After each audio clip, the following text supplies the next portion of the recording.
Meritocracia. Sim, quase todo Battle Shonen te vende a ideia de que se você for um garoto comum, órfão, pobre e meio burrinho, você pode sim, com força de vontade, determinação e muito treino, ser o melhor qualquer coisa do mundo. O que é ótimo, uhul, vou me esforçar, eu também vou ser o melhor qualquer coisa do mundo, como o meu herói. Só que as coisas não funcionam bem assim. A própria narrativa do Battle Shonen vive traindo esse discurso. E não é só com Naruto. Quase todo protagonista de Battle Shonen parece que começou do zero, só que com 1 milhão emprestado do papai. Naruto é o caso mais polêmico de protagonismo no fandom brasileiro de animes. Toda a narrativa do anime e do mangá era pautada que o Naruto era um merda, completamente sem talento, mas que com bastante esforço, treino e força de vontade, ele se tornaria um Hokage e superaria talentos natos como o Sasuke e o Neji. Porém, lá no final do mangá, essa narrativa, essa temática é traída e nós descobrimos que o Naruto é literalmente o filho de Deus e que está destinado a salvar o mundo e etc. E todo aquele esforço que ele fez não tem lá tanta relevância assim, porque é o destino dele. Então, se você não é ninguém especial e se esforça bastante e treina, no final você vai ser um merda igual o Rock Lee. Ou então, se você quiser pagar com toda a sua saúde, você será o melhor, assim como o Guy foi. Porém, quase ninguém vai saber disso. Quase todo protagonista de Battle Shonen é um escolhido em algum momento da história. Ou então ele tem um pai ou um irmão fodão, ou tem um grande poder dentro de si. O Naruto, além de ter uma biju dentro do corpo e ser o Jesus Ninja, ele também é filho do maior ninja que Konoha já teve. O Luffy tem o pai, que é o cara mais procurado do governo mundial, é neto do cara que é um dos maiores heróis do governo. Tem o D, que é um sobrenome predestinado, e todo mundo que tem esse sobrenome faz alguma coisa na história. E agora, pelos spoilers do capítulo 1044, ele ainda tem uma fruta lendária, sei lá por quê. E esse tipo de coisa não para por aí. É muito fácil de encontrar esse tipo de coisa em Battle Shonens. O Yusuke, que era só um cara normal, na verdade ele é filho de um dos reis yokais.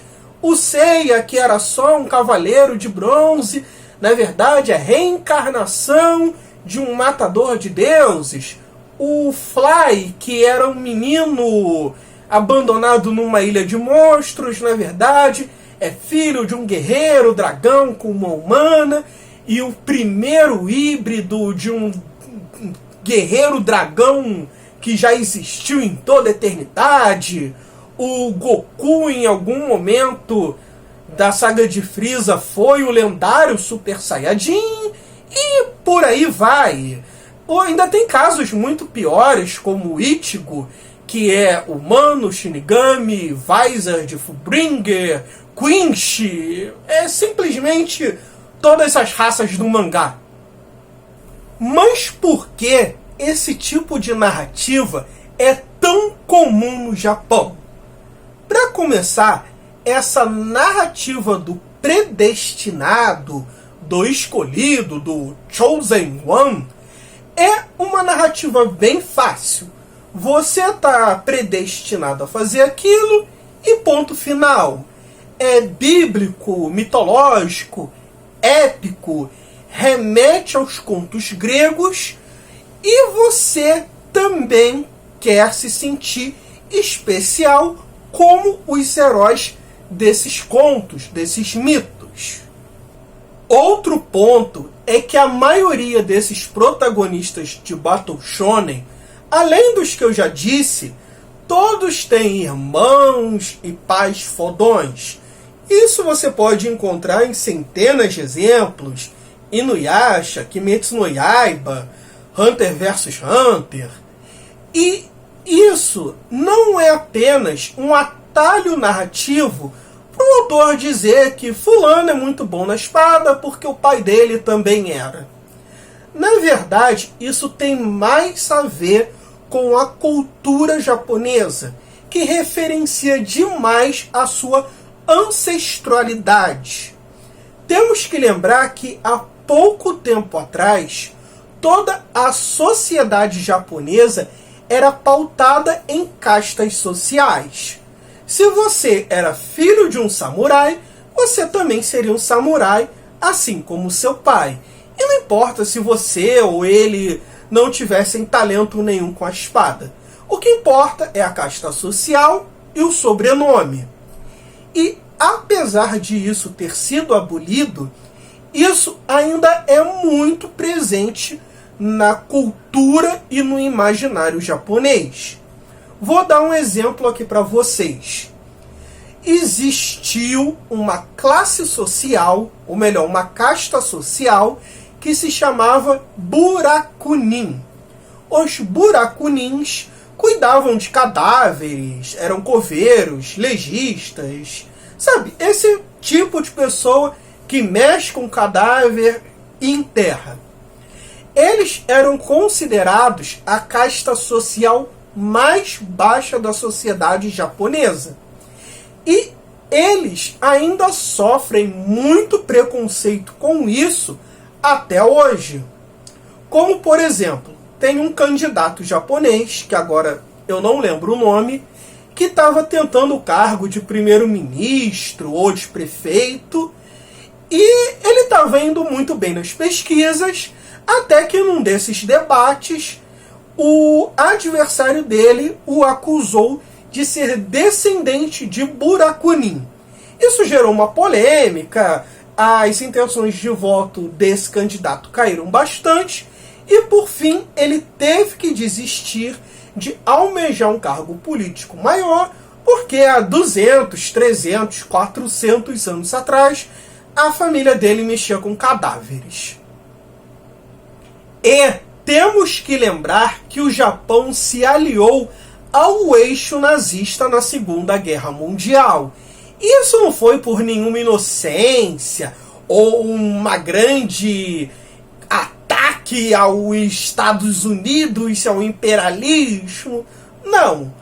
Os japoneses acreditavam que a família imperial e o imperador Hirohito descendiam do Deus Sol e que por isso teriam direito em governar todo o mundo ou toda a Ásia.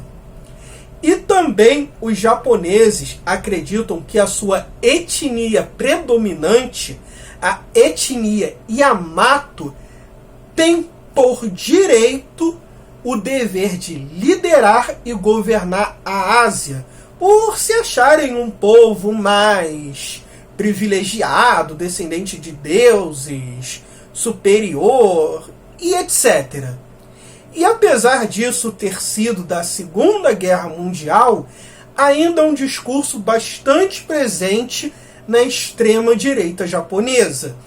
Eu já fiz um vídeo aqui sobre a xenofobia no Japão e falo um pouco sobre um partido japonês que agride e tem discursos nazistas em plena luz do dia e que isso não vai acabar nem tão cedo. E por fim, quase todo protagonista de Battle Shonen tem uma dualidade dentro de si, quase todos são híbridos. O Yusuke, que é meio humano, meio yokai, mas trabalha para o mundo espiritual, combatendo yokais. O Naruto, que é só um garoto comum, mas tem dentro de si um grande poder, que é uma fera, que a humanidade teme. Ou o Ichigo, que é meio humano, meio Shinigami, meio Vizard, meio Quinch, meio Fullbringer. Ou o Goku, que apesar de ser 100% Saiyajin, ele foi criado aqui na Terra, então ainda existe uma dualidade dentro dele. Isso se deve à origem do super-herói japonês, que surgiu lá na primeira história do Astro Boy, que nessa sua primeira história ele mediava um acordo entre alienígenas e humanos.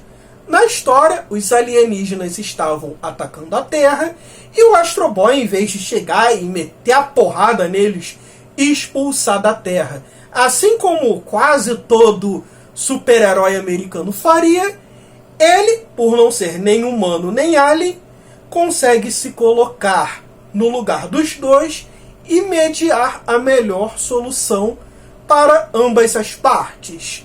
Algo parecido acontece com isso com o Ultraman e o Baltan no seu primeiro encontro, no qual eu também tenho um vídeo aqui.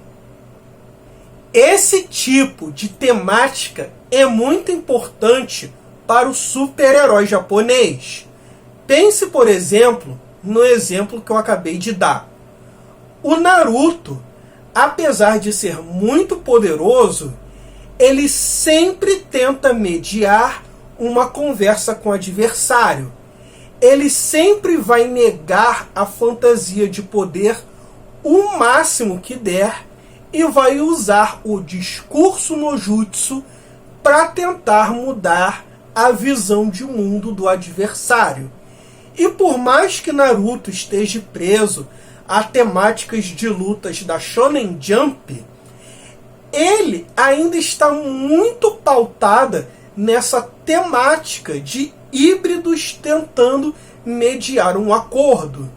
Apesar de todo o destino que envolveria o Naruto, muito do que ele conseguiu se deve a ele mediar um acordo e uma amizade com Kurama e com os Bijus, que deram parte do poder deles para ele, e ele conseguiu estabelecer ali uma amizade e um acordo que os Bijus não temem mais os humanos e os humanos não temem mais os Bijus, e nem precisa mais fazer todo aquele processo de escravização de poder que existia.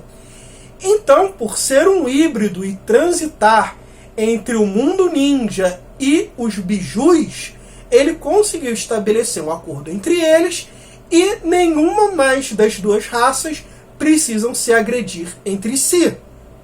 E o Yusuke, que era um humano relegado pela sociedade, que vivia o apontando como vagabundo, imprestável, bandido, que morre, ressuscita e começa a trabalhar para o mundo espiritual, caçando yokais que agrediam e maltratavam os humanos. Pouco depois, ele descobre que os humanos também agridem, maltratam e se aproveitam dos yokais. Mais tarde, ele descobre que é um híbrido de humano com um rei yokai. Ele vai para o Makai e descobre que, na verdade, a maioria dos yokais são passíveis de inocência, são, na grande maioria, pessoas comuns. E mais tarde ainda, num capítulo que só existe no mangá, ou seja, foi cortado do anime, o Yusuke descobre que a alta cúpula do mundo espiritual, na verdade, é completamente corrupta e suja e se aproveita dos yokais, fazendo lavagem cerebral, fazendo eles cometerem crimes para que essa alta cúpula se mantenha no poder.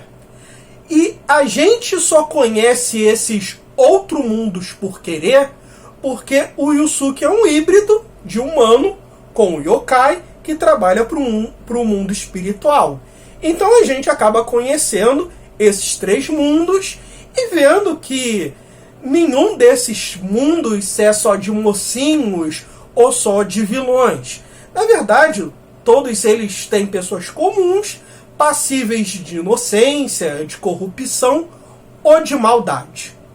Agora o Bleach, o Ichigo é só fantasia de poder mesmo e foda-se.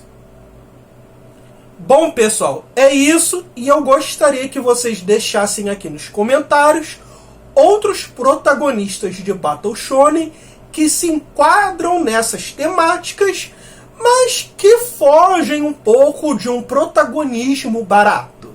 Eu vou responder todo mundo, espero que comentem e não deixem de se inscrever no canal, compartilhar o vídeo, curtir e seguir a gente lá no Instagram e no Twitter, que eu faço comentários aleatórios e posto memes e coleções. É isso aí, falou!